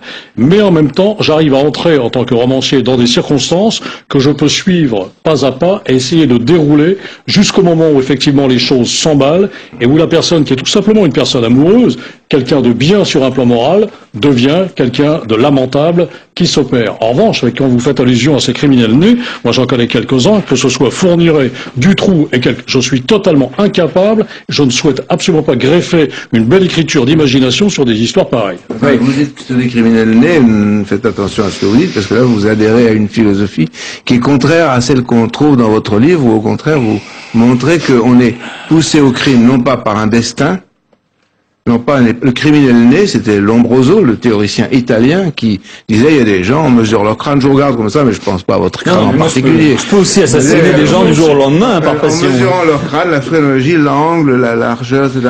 Celui-là est un criminel, conduisant presque à éliminer des gens d'avance. Alors qu'au contraire, vous, on montre, c'est à l'intérieur d'un destin, d'un amour, de son évolution, et généralement quand même d'une rivalité. Enfin, vous croyez quand même à la notion de psychopathie. Alors voilà, deuxième problématique du crime, du criminel. Est-ce que c'est un malade? Si c'est un malade, il faut le soigner. Si c'est un malade, il faut jamais le condamner, il faut sûrement pas l'emprisonner, il faut pas lui couper la tête, il faut le soigner. Mais s'il est dangereux, il faut soigner, il faut protéger la société. Donc qu'est-ce qu'on fait quand on punit le criminel? On soigne le malade criminel ou on soigne la société menacée? Et ça, c'est assez intéressant dans votre livre aussi, c'est qu'on voit que on est au bord de ça à plusieurs reprises. Mais vos romans s'arrêtent à la mort. Il y a peut-être un deuxième roman, vous allez faire le procès. Vous avez des nouvelles, Yann Kefelec, de vos personnages? Non, justement, parce que je me suis arrangé pour faire de ces personnes des personnages, pour qu'elles ne soient plus des personnes éventuellement incriminables ou reconnaissables par des lecteurs. Ce sont des gens qui ont tous fait l'expérience de la prison, qui ont acquis le droit à l'oubli, c'est dans le droit français, et donc moi je me suis arrangé pour gommer leur identité, effacer comme ça les lieux, modifier les dates, tout en conservant la réalité du crime et le son de leur voix, même leur terminologie. Je me suis interdit donc d'utiliser un vocabulaire qui n'était pas le leur dans les témoignages auxquels j'ai pu avoir accès. Donc la réalité du crime et des faits est protégée dans ce livre, mais en revanche l'identité des personnes est également préservée. Sans parler des tueurs nés, on sait très bien que dans le cas des tueurs en série, on retrouve quasiment 100 fois sur 100 dans leur enfance des traces de crimes sur les animaux, et ça donne ensuite des tueurs en série. Là, est-ce que ce qui arrive à ces personnages, qui sont en fait des personnages réels, est-ce que c'est juste leur histoire, ou est-ce qu'il s'est passé quelque chose dans leur jeunesse, peut-être pas aussi dramatique et aussi violent que de l'assassinat d'animaux, mais est-ce qu'il s'est passé quelque chose qui a fait que ces gens-là sont vulnérables et peuvent basculer dans le crime? Et à les écouter dans les films qu'a réalisé Mireille Dumas, on voit très bien qu'au départ, ce sont des gens qui ont eu une enfance extrêmement perturbée. Donc évidemment, on en revient toujours à cette idée, à 3 ans, j'ai volé un croissant dans une pâtisserie, maison de redressement, ce qui peut expliquer qu'à 18 ans, je sais pas, j'ai commis un crime abominable, je suis devenu Raskolnikov et j'ai haché une vieille dame dans des conditions... Non, mais on s'aperçoit tout de même que dans l'enfance, il y a des souffrances intolérables qui sont enfouies, ce que je ne sais plus qui d'ailleurs a appelé résilience, et que si ces souffrances renaissent par la suite et sont provoquées, sont suscitées par la personne qu'on aime, elles deviennent totalement intolérables, la personne devient folle et à ce moment-là peut devenir criminelle. Oui, mais alors dans ce cas-là, si ça lui arrivait une fois, pourquoi ça ne lui arriverait pas 2 fois? Tout à fait. Et ça pose le problème de la récidive. Vous avez dit que ces gens-là ont purgé leur peine, ils ont droit à l'oubli, sauf qu'ils ont toujours le même patrimoine. Mais l'un d'entre eux a récidivé. Oui, mais le problème de la récidive... Donc vous avez des nouvelles. Oui. Le problème de la récidive, évidemment, ne se pose pas lorsqu'on applique la peine de mort. Les partisans de la peine de mort, un de leurs arguments principaux, c'est de dire la peine de mort, ça débarrasse la société des criminels. Alors il peut y avoir un certain taux d'erreur judiciaire, donc il va y avoir un certain nombre de condamnés à mort, exécutés, et puis il y en a un certain nombre qu'on va réhabiliter, comme ça se passe aux États-Unis assez souvent. Mais le problème de la récidive, il est intrinsèque au problème de la justice. Le seul moyen d'éviter la récidive, c'est l'emprisonnement à perpétuité, et les magistrats savent très bien que c'est impossible de garder des gens à perpétuité sans qu'ils deviennent fous, ou de leur couper la tête. Par conséquent, on n'échappe pas au problème, au risque de la récidive. C'est comme si dire, on va sortir en voiture et on est sûr de ne pas avoir d'accident. Non, on ne peut pas être sûr de ne pas avoir d'accident. On ne peut pas être sûr qu'il n'y ait pas de récidive. On ne peut pas organiser un système sans récidive, sans prendre le risque. Et c'est toute la problématique que... Et donc la rétention de sûreté, ça sert à rien dans ce contexte alors? Non, la rétention de sûreté, la peine de prison, c'est un débat qui a lieu depuis très longtemps. La rétention de sûreté ou la prison, c'est le même genre de phénomène. Le problème de la rétention de sûreté, si vous évoquez un débat parlementaire récent, oui. Alors ça mériterait un débat de plus de 10 minutes et pas avec un romancier. Le problème de la privation de liberté. À quoi sert la privation de liberté? Elle sert à protéger la société contre un assassin. Peut-être, sauf qu'il va sortir un jour. Donc il faut, pendant qu'il est en prison, s'il est malade, il faut le soigner. Sans cela, on crée un risque plus grand. En croyant protéger la société en l'enfermant, on crée un risque plus grand parce que quand on le relâche, il sera devenu peut-être pire qu'à l'entrée. Vous comprenez? C'est là une complexité parce que c'est un débat philosophique qui n'a commencé que quand, au XVIe ou XVIIe siècle, au moment où on s'est mis à poser la question de savoir est-ce que c'est un bon système pour obtenir des informations de torturer les gens, de leur arracher les doigts, de leur presser les pieds dans des... Il y a eu une époque parce que c'est comme un système tout à fait normal de pratique judiciaire. Au XVIIe siècle, c'est mis en cause. Au XVIIIe siècle, ça commence à être abandonné. En Suède, par exemple, en France, à la fin du XVIIIe siècle.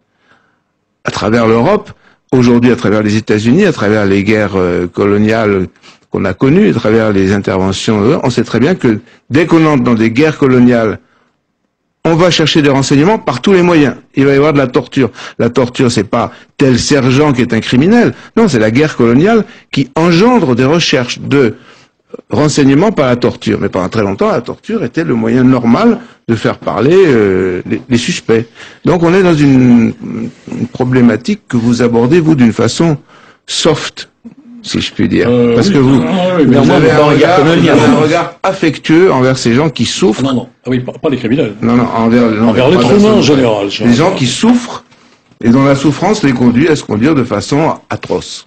Est-ce que ce sont des mises à mort? Est-ce que vous êtes compatissant avec ces gens? Non, aucune compassion. Moi, effectivement, je me comporte comme un romancier. J'ai une espèce de sympathie de principe pour l'être humain. C'est-à-dire l'être humain, ça me bouleverse, l'être humain. Il devient criminel, je trouve ça désespérant. Il tombe amoureux, je trouve ça magnifique. Il devient... Enfin, c'est shakespearien. Dans toutes les palettes du sentiment humain, j'essaye comme ça, et toutes les contradictions du sentiment humain, j'essaye par des mots simples de capter ça, de montrer ce qu'il y a à la fois d'extraordinaire et de vertigineux donc dans la nature humaine. Mais tout de même, ce qui m'a intéressé dans ce livre, c'est également de relever une certaine absurdité judiciaire. Alors, je le fais discrètement parce que c'était pas mon propos dans ce livre. Je m'intéressais davantage à l'être humain qu'à des problèmes de justice. Mais je note tout de même que le premier personnage de ce livre, qui s'appelle Rosine, dont le procès a été visiblement bâclé, qui s'est très très mal défendu, qui a été écouté par un psychiatre pendant un quart d'heure, écope 16 ans de prison, et c'est visiblement une femme une femme qui a été victime de son enfance, qui a été victime de ses amours, car l'homme qu'elle a aimé, de toute évidence, s'est comporté avec elle comme un pervers. Loin de la sauver, il a contribué à la perdre davantage. En revanche, la personne à la fin qui étrangle son ami, là, qui devient homosexuel et qui étrangle son ami quand elle s'aperçoit qu'elle a été victime d'une manipulation, elle écope une peine relativement modeste parce qu'il y a étranglement, strangulation, et que lorsqu'il y a strangulation, la justice, si je ne m'abuse, estime qu'il n'y a pas de préméditation, et dans ce cas-là, ça ne coûte pas trop cher. Que fait cette personne lorsqu'elle sort de prison? Ça, je le sais depuis. Eh bien, elle récidive immédiatement en allant tuer donc, 16 ans dans un cas, 3 ans dans l'autre. La première, sortie de prison, est redevenue l'excellente mère de famille qu'elle était avant d'entrer en prison. Et quant à la seconde, elle a récidivé et elle file des jours malheureux sous les verrous à l'heure qu'il est. Donc vous nous donnez une sorte de barème un petit peu de la façon dont il faut tuer les gens. La strangulation, finalement, on s'en sort pas trop mal. Mais il y a un peu de ça, il y a un peu de ça quand même. La notion de crime passionnel n'existe pas dans le droit français. En revanche, il est vrai que s'il n'y a pas préméditation, vous en sortez mieux. Qu'est-ce qui vous a intéressé? Parce que c'est vrai que votre démarche, elle est un petit peu spéciale, de partir de faits. Alors, je comprends qu'un écrivain, il ait besoin de partir de faits, mais pourquoi coller finalement autant à ce qui s'est passé, alors que vous auriez pu tout aussi bien embellir, à la limite, l'histoire et la faire encore plus luxuriante? Et précisément, j'avais pas envie d'embellir l'histoire, j'avais envie de la désembellir. Jusqu'à présent, donc j'essaye comme ça de donner de la voix à des personnages, de donner la voix à la fois la plus littéraire et la plus juste possible. Et là, pour une fois, j'ai essayé d'entrer dans la voix de personnes, dans les cordes vocales de gens réels, et avec le minimum de mots qui était leur minimum de mots quand ils racontaient leur histoire, d'en livrer la trace écrite comme ça, en m'effaçant en tant qu'écrivain derrière leur témoignage, tout en conservant ce plaisir de lecture qui est indispensable, bien entendu, lorsqu'on en fait un livre qui va être vendu. Merci beaucoup Mireille Dumas, Yann Kefelec, Passion criminelle chez Fayard. Donc merci Monsieur Jox d'être venu. Merci Monsieur Kefelec. Mettez plus la colle roulée, on ne sait jamais, les étranglements, ça peut arriver. Merci bien, on va passer d'un instant à l'autre à la télévision maintenant. Un grand débat sur la télévision et sur la TNT. Avant cela, on salue tous ceux qui regardent habituellement Bouge la France.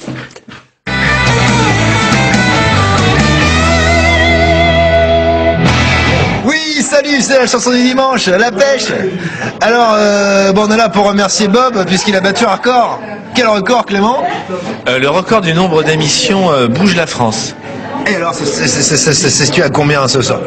Je n'ai pas dit 400, je n'ai pas dit 600, je n'ai pas dit 700, j'ai bien dit 500 émissions Bouge la France, Alexandre. Merci Bob.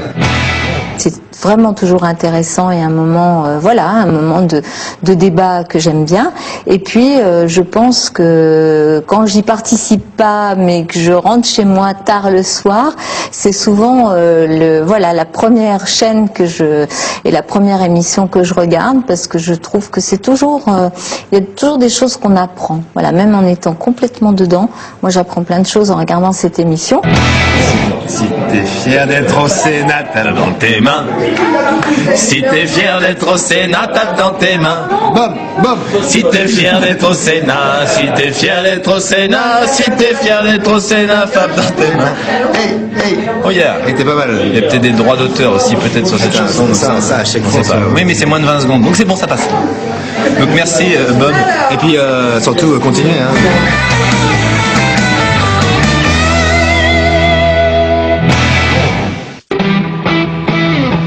Le boom de la télévision numérique terrestre, ailleurs des audiences en baisse et Internet en embuscade prêt à envahir de nouveaux écrans. Bref, la télévision fait son Big Bang, un Big Bang observé à la loupe par les invités de Bouge la France. Ils sont 4 ce soir, Rachid Arabe du Conseil supérieur de l'audiovisuel, le sénateur socialiste David Assouline, membre de la commission Copé pour une nouvelle télévision publique, et Alain Degreff, l'ancien directeur des programmes de Canal+, sans oublier Emmanuel Gilbart, présidente directrice générale de la chaîne Gulli, l'une des chaînes vedettes avec Public Sénat, d'une TNT qui explose.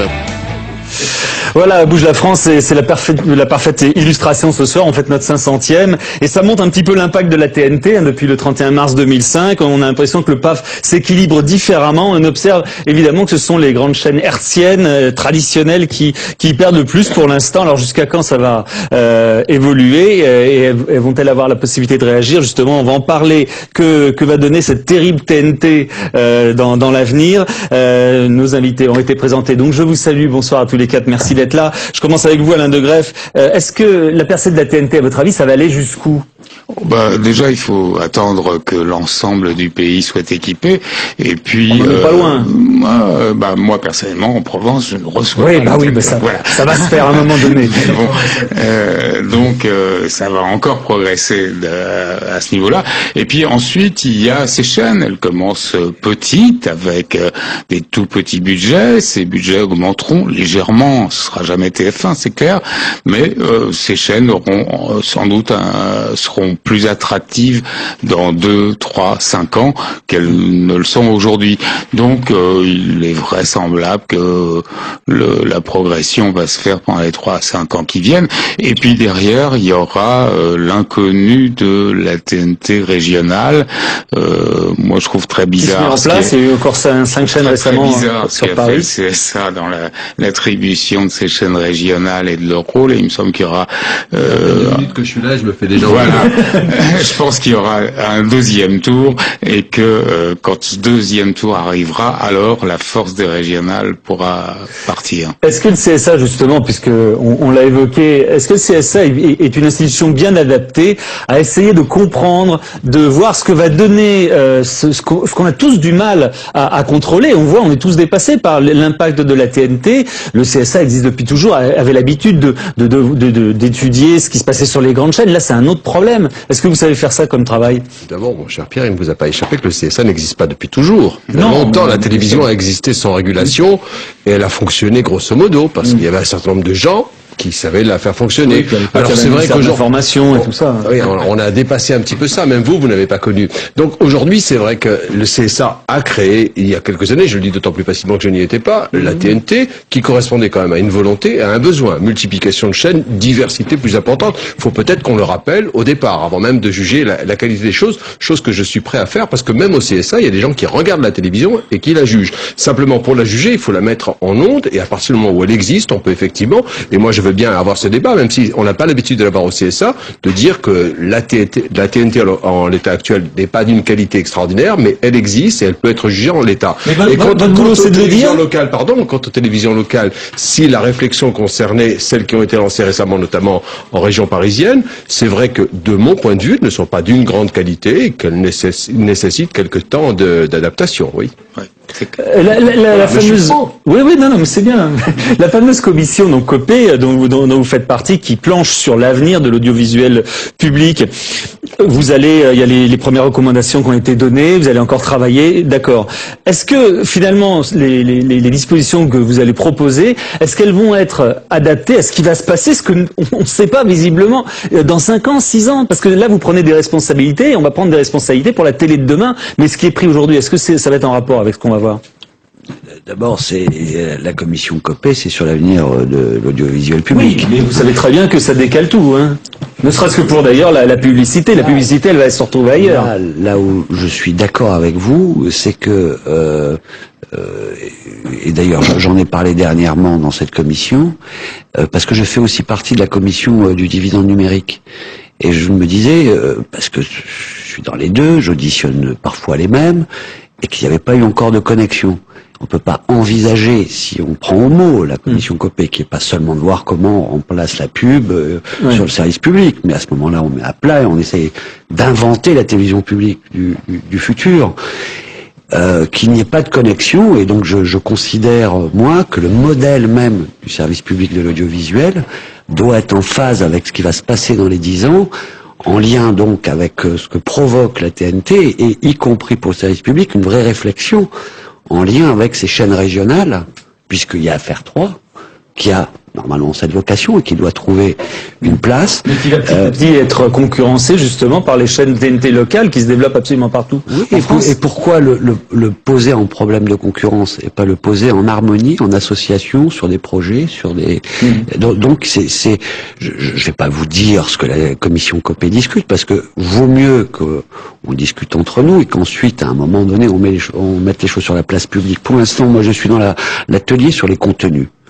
Et franchement, ça fait plaisir de pouvoir discuter de contenu assez librement avec des professionnels. Bon, j'espère seulement qu'on pourra, à la fin, on va pas nous dire il y a l'entonnoir, les contenus, vous avez inventé, vous êtes créatif, machin, mais il y a des réalités et elles sont plus dures que ça. J'espère qu'on va inventer quelque chose. Alors les contenus. On a Gulli qui est un formidable exemple de succès à l'intérieur de la TNT. Je crois que vous arrivez deuxième parmi les... Deuxième en février. Voilà, absolument. Deuxième en février, ce qui est quand même incroyable. Est-ce que pour faire de l'audience, pour progresser, est-ce que sur la TNT en particulier, on est condamné à aller chercher au départ ce qui sont des niches et à les élargir ensuite? Il y a les chaînes musicales qui marchent bien. Il y a vous qui êtes devant en vous adressant aux jeunes. Est-ce qu'on sera condamné à ça? Est-ce que des chaînes comme Direct 8, elles sont voilà.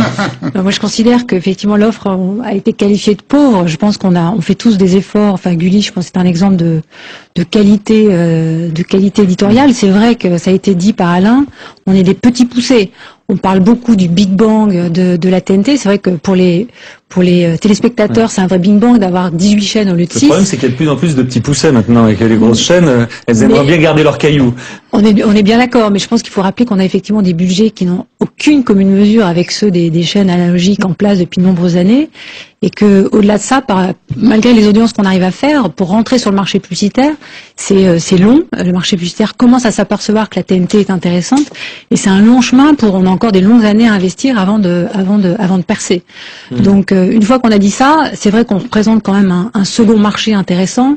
On a vu par exemple le film qui n'avait plus sa place sur les grilles des chaînes analogiques retrouve une deuxième jeunesse et fait des scores absolument formidables sur la TNT. Nous, dans notre secteur, sur l'animation, on a réussi aussi à faire revivre plein de séries qui avaient été complètement oubliées et qui, Inspecteur Gadget, Oggy et Cafard, qui revivent pour le plus grand bonheur des enfants et des parents qui les regardent avec les enfants. Donc il y a quand même une vraie vertu aussi de second marché qui est intéressante. Oui, mais enfin, j'imagine que dans votre développement, vous prévoyez pas que de passer des vieux trucs qu'on a vus il y a 50 ans. Bien entendu que non. On est sur évidemment une courbe de croissance. On a tous entre 2 et 3 ans d'âge. Les budgets de programme augmentent d'année en année. Donc effectivement, on va investir. On est d'ailleurs encadré et on a des obligations de production, d'engagement. Donc on n'est pas des parasites du système. On est bien dans un système vertueux. Mais encore une fois, on est des petits poussés qui vont grandir petit à petit. Est-ce que ce sont des petits canals? Des petits Canal+, Alain. Est-ce qu'on peut comparer un petit peu le début de Canal+ que vous avez connu et ce qui se passe dans chaque chaîne? Oui, c'est franchement l'image qui me vient. Moi, ça s'appelle quelques vieux souvenirs. C'est vrai qu'on a commencé à être pas grand-chose avec l'avantage considérable qu'on nous a donné d'être une chaîne à péage et donc d'avoir une antériorité de diffusion des films. Mais pour le reste, je suis parti avec des budgets que pour le reste des programmes qui étaient l'équivalent de ce Direct 8 aujourd'hui, ça. Donc je me suis retrouvé, moi, quand je débarquais, j'arrivais des divertissements de la 2, j'avais pour l'ensemble de la chaîne hors cinéma, c'est-à-dire 55% des programmes, un budget légèrement inférieur à celui des divertissements de la 2, où là j'avais 6 heures de programme par semaine, quoi. Enfin, c'est comme ça. Et puis bon, bah c'est comme ça. Vous trouvez ça plus intéressant parce que bon, on rappellera pas le caractère pionnier de Canal+. Est-ce que maintenant il y a, on va dire, est-ce qu'il y a la possibilité d'autant s'amuser qu'on s'est amusé avec Canal? Bah oui, bien sûr.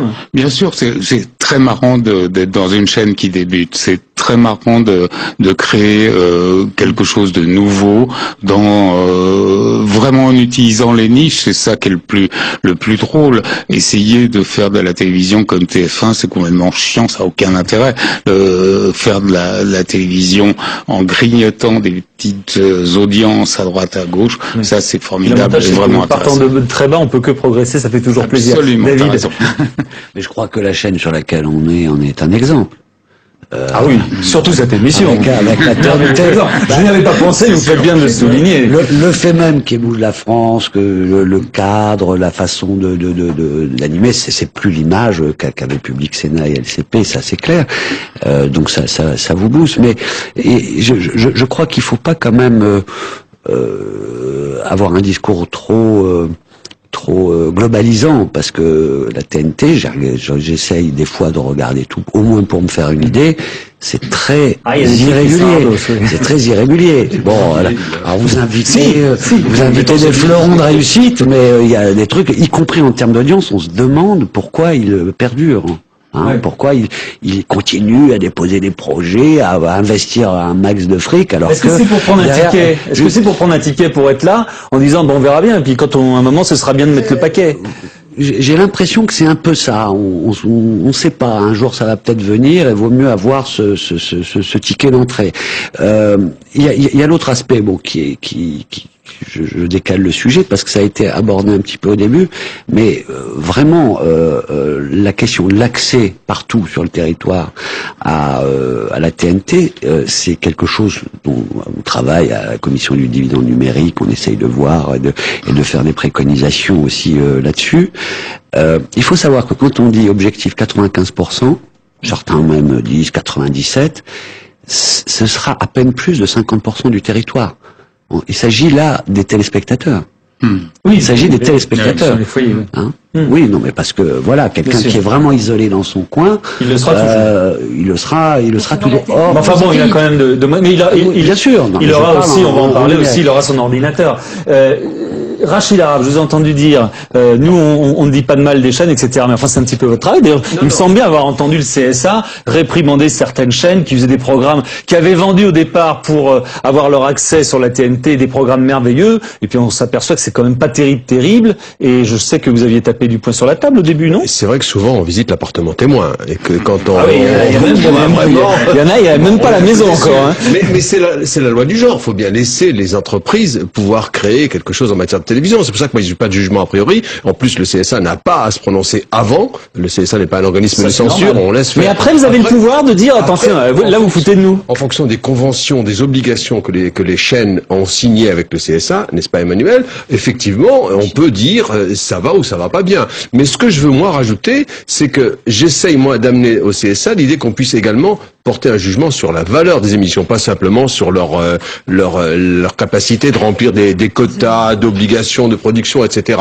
Et puis, moi, je m'intéresse aussi, je trouve que c'est très intéressant, effectivement, de multiplier les chaînes. Je dis simplement, est-ce qu'il n'y aura pas un moment où il y aura un petit arrêt à faire pour dire est-ce que la multiplication de la quantité est forcément gage de qualité? C'est une question, je n'y réponds pas en disant ça, je dis simplement qu'il faut peut-être pas se laisser emballer trop rapidement. Penser à ça veut dire quoi? Qu'il faut pas trop distribuer les fréquences? Faut limiter ça? Je dis pas qu'il faut les limiter. Je dis qu'il est normal qu'aujourd'hui, de toute façon, elles seront limitées. La ressource n'est pas inépuisable. C'est une réflexion que je suggère. C'est un événement important de faire en sorte que on passer de 3, 5, 6 chaînes puis 18 chaînes, c'est une avancée véritable. Vous avez raison de rappeler que tant que l'ensemble du territoire ne sera pas correctement couvert, je pense qu'on n'aura pas accompli complètement notre mission, mais une fois qu'elle sera accomplie, il faudra quand même qu'on se repose la question du contenu. Ouais. Emmanuel, en tant que président, vous êtes forcément gestionnaire. Vous sentez comment cette modification quand même, qui n'est pas anodine, de la suppression de la pub sur le service public? Parce que forcément, cette publicité, elle va bien partir quelque part. Est-ce que vous comptez, vous, en profiter? Est-ce que vous avez déjà planifié ça, programmé ça? C'est un peu le but, hein. On l'a pas encore programmé, on va pas mettre la charrue avant les bœufs. Faut rappeler qu'effectivement le report des investissements qui sont faits sur France Télé vont quand même, d'après toutes les études qui ont été faites par des gens très experts et très intelligents, en priorité à TF1 et M6, qui sont quand même les dominants du marché. Et dans un second temps, aux chaînes de la TNT, on est quand même 12-13 à vivre de la publicité. Donc ça faut quand même le redire, c'est pas un nirvana soudain qui va tomber sur les chaînes de la TNT. Il y a la limite des fréquences, on l'a dit. Et je pense mais que il y a la limite du marché Sarkozy publicitaire savait aussi. ça avant. Grand bénéficiaire de la publicité également, ce sera Internet. Oui, alors Internet, on va en parler. Je voulais juste dire, avec Alain de Greff, vous nous disiez tout à l'heure, être sur TF1, finalement, faire des programmes, c'est pas très intéressant. Est-ce qu'aujourd'hui... Faire des programmes à la manière de, TF1. Sur TF1. Mais c'est marrant. Aujourd'hui, bon, TF1 est à, on va dire, je sais plus, à 28-29% de part de marché, ça baisse. Ouais.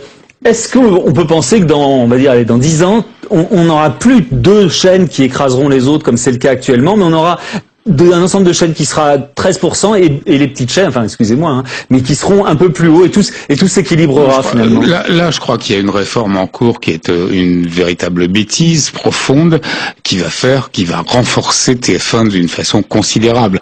Aujourd'hui, avec 30% de part de marché à peu près de l'audience, il ramasse 55% du gâteau publicitaire. Demain, avec 45% de l'audience des chaînes ayant accès à la pub, ils ramasseront 70% du marché publicitaire. Donc il restera des miettes pour Emmanuel et ses copains et ses copines. Il faut pas non plus exagérer la portée de ça. L'essentiel, ce sont les actionnaires de TF1 qui vont se le mettre dans la poche parce que TF1 fait d'énormes bénéfices et il n'y a pas de raison qu'ils réinvestissent ça. Mais ils auront un trésor de guerre pour pouvoir contrer les autres. Je pense que là, ça ne fera que renforcer la puissance de TF1. Donc ça va pas changer grand-chose, David. Si ça se fait, il est encore possible que ça ne se fasse pas. Ouais. On peut compter, on peut attendre qu'il y ait des réactions un petit peu. A priori, ils travaillent quand même sur cette hypothèse. Ouais, je pense qu'ils ont tort. On va voir. Moi, je ne préjuge pas des conclusions. Nous, En tous les cas, nous, au Parti Socialiste, on a posé quelques conditions pour participer à cette commission. C'est pour cela qu'on n'était pas à la séance d'installation à l'Élysée. Parce que on rentre, parce que discuter de l'avenir de la télévision publique, c'est notre rôle et on ne veut pas déserter, mais en même temps, on ne veut pas être corseté, on ne veut pas être manipulé et devoir ensuite valider ou avoir cautionné des propositions qui ne seraient pas justes à notre... Oui, enfin, ça va pas se faire à l'unanimité, j'imagine. Oui, mais nous avons exigé de pouvoir, à chaque moment, à chaque étape, y compris par des conférences de presse qui ont lieu à chaque séance plénière, et au moment des conclusions, pouvoir faire la publicité d'une position qui serait minoritaire. Voilà, donc on s'est gardé ça, et après on joue le jeu. Ce qui est la grosse discussion qu'on a et qu'on va avoir, qu'attend tout le monde, c'est le chiffre, la compensation. Oui. Bon, est-ce que ce sera 650 millions, 1,2 milliard? Alors, moi, ce que je conteste, c'est que quand le président de la République dit à l'euro près, il y aura l'équivalent, le problème, c'est pas comme cela que ça se pose. D'abord parce que si on doit faire 3 heures de plus de programme, eh ben ça se paye, puisqu'il y a 3 heures de pub par jour à la télé, donc il faut l'apprécier, mais pas seulement. Dans la concurrence, c'est ce que dit monsieur, à partir du moment où TF1 va récupérer ce pactole, dans la concurrence, il va avoir une puissance de feu par rapport à France Télévisions et à France 2, beaucoup plus grande. Donc pour pouvoir continuer à tenir, c'est plus, puisque déjà tout le monde savait, y compris dans la campagne présidentielle, que le service public était sous-financé pour pouvoir tenir et continuer, ne serait-ce que ce qu'il faisait. Pilier, Rachid Arabe, est-ce que vous êtes inquiet pour le service public? On voyait ce qui se profile. Non, je trouve d'abord qu'on est dur avec le service public en règle générale, que les déclarations qui faisaient entendre qu'il n'y avait pas de différence entre la télévision publique et le privé étaient exagérées, que le service public a, comme toujours, et vous l'avez vécu aussi de l'intérieur, capacité de s'améliorer. J'aimerais simplement qu'on le laisse un petit peu travailler. On l'a pas souvent fait, y compris pour les gens qui, comme moi, y ont cru pendant 30 ans. On manque de confiance à l'intérieur avec ceux qui font la télévision publique. Donc laissons-les un peu faire, mais c'est vrai qu'en l'occurrence, je trouve que le débat intellectuel qui a été lancé, peut-être de mauvaise manière, mais que le débat intellectuel sur faut-il de la publicité sur la télévision publique est un débat intéressant. Est-ce qu'il y aura le temps pour effectivement débattre sérieusement et trouver de bonnes solutions? Ça, c'est une autre question. Mais moi, je trouve que ce qui est frappant actuellement, c'est qu'on vit une révolution en accéléré. On s'intéresse beaucoup à la télévision publique, mais la télévision privée ne va pas très bien. La télévision privée a un certain nombre d'interrogations sur son propre avenir. Peut-être gagne-t-elle encore beaucoup d'argent. Non, mais elle s'interroge elle-même sur ce qu'elle va devenir. Donc c'est l'ensemble. Je ne parle pas que des recettes publicitaires. Je parle aussi de la. C'est quand même l'essentiel. La télévision privée fait moins gagner d'argent qu'à une période. C'est ça, et c'est peut-être moins intéressant pour ceux qui la tiennent. Les modifications et les évolutions dont on parlait. En 30 secondes pour. Qu'elles se rappellent que quelque part, elles sont aussi dans un service public. À partir du moment où elles ont des concessions et qu'elles ont des ondes et qu'elles doivent avoir... Emmanuel Guibard, 30 secondes pour conclure. Est-ce que vous avez des angoisses quand vous regardez l'avenir? Est-ce que vous êtes sereine? Vous avez l'air. Non, mais ce qui a été dit tout à l'heure, la TNT, effectivement, on vit une aventure, on part de petit, on va grandir, donc effectivement, malgré tout ce qu'on a dit, les positions plus ou moins dominantes des uns, l'avenir du service public de l'autre, les nouveaux médias, Internet, on n'a pas eu le temps d'en parler, on est effectivement sur une aventure a priori positive, pour les opérateurs comme les nôtres et puis pour les téléspectateurs aussi. Très bien, merci. Vous verrez qu'on va tous finir chez Gulli. Pour une télé de mon quartier, je suis habitant du 20e arrondissement, élu du 20e arrondissement, et Télé Bocal qui a commencé en diffusant des cassettes VHS dans les troquets, et à un moment, oui, et Canal même à un moment donné, on avait fait une petite émission, a enfin une fréquence, et il faut dire qu'en France, c'est le retard absolu par rapport au reste de l'Europe sur les télés locales, et je pense qu'il faut voir que la créativité viendra aussi de là. Donc vous savez qu'en télé, il faut rendre à l'heure. On va clore le débat ici. Juste, vous restez avec nous pour voir les unes des journaux de demain avec Emmanuel Ménage. Et une presse patchwork demain dans vos kiosques, des unes en forme de retraite, de chômage, mais également de création. Mais vos journaux, vous le verrez, c'est aussi les faits divers et les monstres qui parfois s'y rattachent.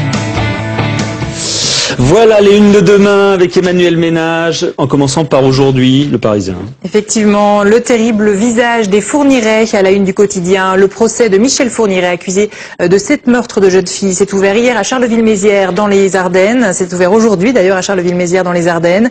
Le rôle joué par Monique, son épouse, est au cœur des débats. Aujourd'hui en France, qui s'arrête aussi sur les ados de plus en plus fugueurs. 45 000 cas ont été recensés en 2007. Le journal s'est procuré un rapport alarmant. Le silence indécent du prédateur Fourniret, titre le Midi Libre. À l'ouverture de l'audience, Michel Fourniret est resté muet. Il exige un procès à huis clos, sans public ni presse, explique le quotidien régional. À la une de La Croix cette fois, une poignée de main, celle de Bernard Thibault, le secrétaire général de la CGT, et de Xavier Bertrand.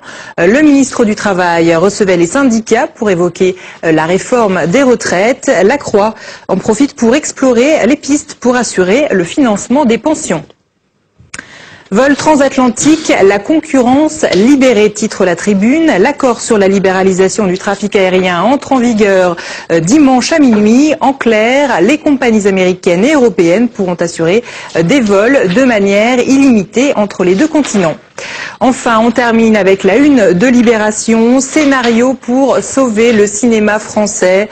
Un groupe de 13 professionnels a rendu hier un rapport indépendant qui propose de rénover le système de financement public, un système jugé inadapté. Voilà, on a fait la TNT ce soir, on ne pouvait pas tout faire, le cinéma ce sera pour une autre fois.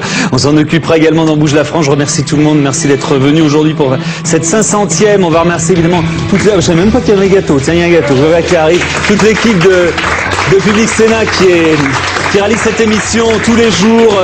Philippe de Sony qui était ce soir aux manettes, mais tous les autres réalisateurs, Philippe Lallemand qui était à la base de tous ces changements ici, Séréne Rousseau, bien sûr Laurent Guez, notre réalisateur, Pierre-Henri Gergonne qui doit être encore notre rédacteur en chef, pardon, Pierre-Henri Gergonne qui était en régie, et puis Anaïs, Ariane, Anthony, Oriane, enfin et toutes les autres, voilà, il y a tout le monde est associé. Je peux pas citer tout le monde parce que sinon les bougies vont cramer. Je vous souhaite une excellente fin de soirée et à lundi. Au revoir, bonne soirée.